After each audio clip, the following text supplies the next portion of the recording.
Episode 128, A Teenage Grandma.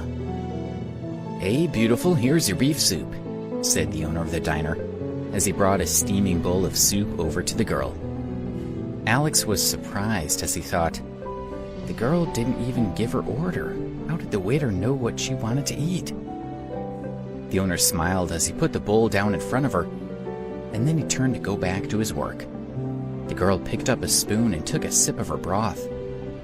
Her eyebrows knitted together, and she emitted a loud yuck and pushed the bowl of soup off the table. "What kind of soup is this? It's terrible. Get me another bowl," she ordered aggressively.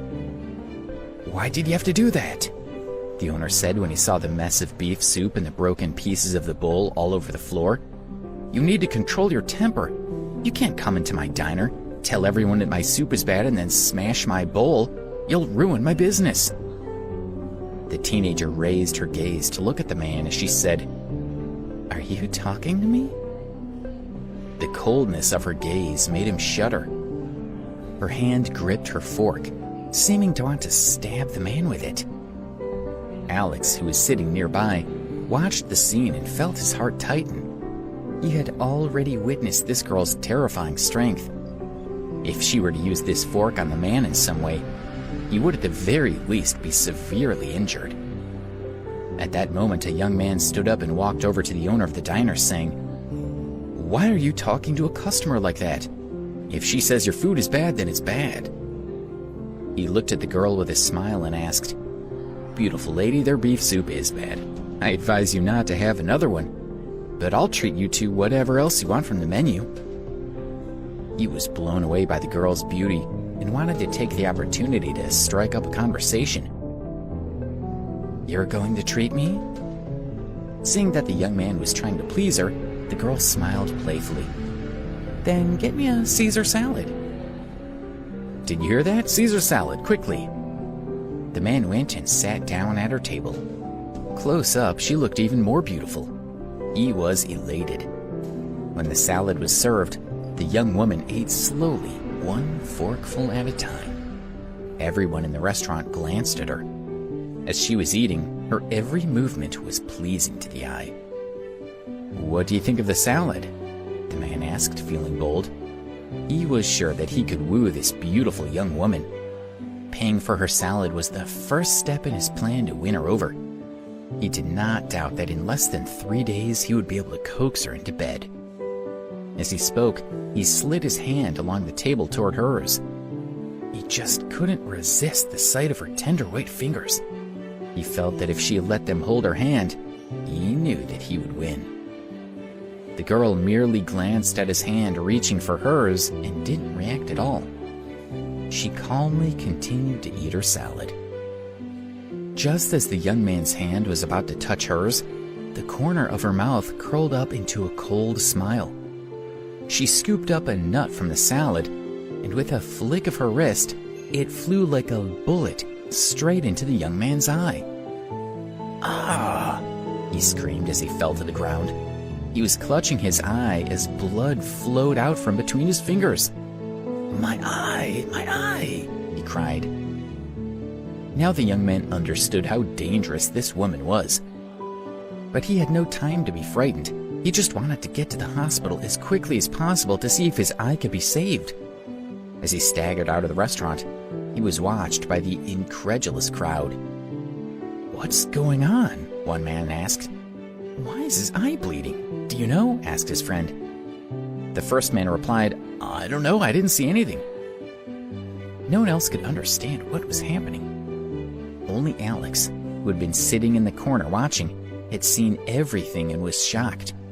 He knew what the girl had done. The teenager leisurely finished her salad, stood up and was about to leave when the owner stepped in front of her. "You haven't paid for your food yet.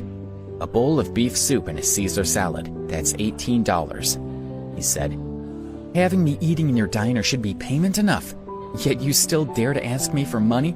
Just get out of my way," she replied with a scowl. She was about to push him aside and leave, but the man wouldn't give in. He remained standing in front of her and said, "Hey girl, where are your manners? What makes you so special that you don't have to pay for what you've eaten?" One of the other customers piped up, "Yeah, why aren't you paying for your meal? Which high school are you from? Didn't your teachers teach you any manners?" Another said, "She's so beautiful, but she doesn't have the slightest bit of class." "This is a small business and you need to pay for your food. If you don't want to pay, we'll make you," said another man. The other customers in the diner also supported the owner. Although they found the woman attractive, they were still thinking rationally and felt that she should pay her bill.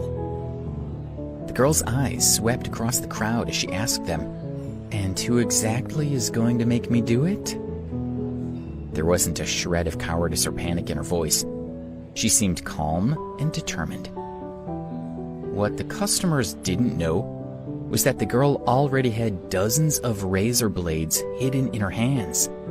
Somehow, she managed to hold them all without getting a single cut. Alex spotted the flash of the blades in her hands and had a terrible premonition that everyone in the shop was about to die. "Let me help her pay," he said without any hesitation as he squeezed through the crowd and rushed in front of her. "It's only $18. I'll pay her bill and mine as well," he said to the diner owner with a smile. He transferred the money to him using his cell phone. "Is that settled now? Great, then we'll go," he said as he looked at the girl. She was observing him playfully. He smiled awkwardly and said, "Ma'am, I've paid the bill. Let's go." Alex had seen her as an old woman, so without thinking he called her ma'am. With a humph sound, the girl put the blades back into her sleeve and walked out with him. One of the customers muttered behind her as she left, "I can't believe that girl was so obnoxious. I blame her upbringing." With a puck sound, something hit his chest, and the man immediately fell to the ground. The pain felt like a nail had been hammered into him. With the other customers watching in fascination, the man pulled the thing from his chest and saw that it was a bead.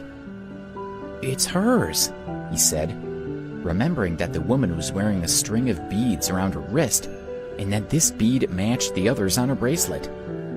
Everyone in the diner was astounded, and as they watched the girl leaving with Alex, they couldn't help but feel a lingering fear.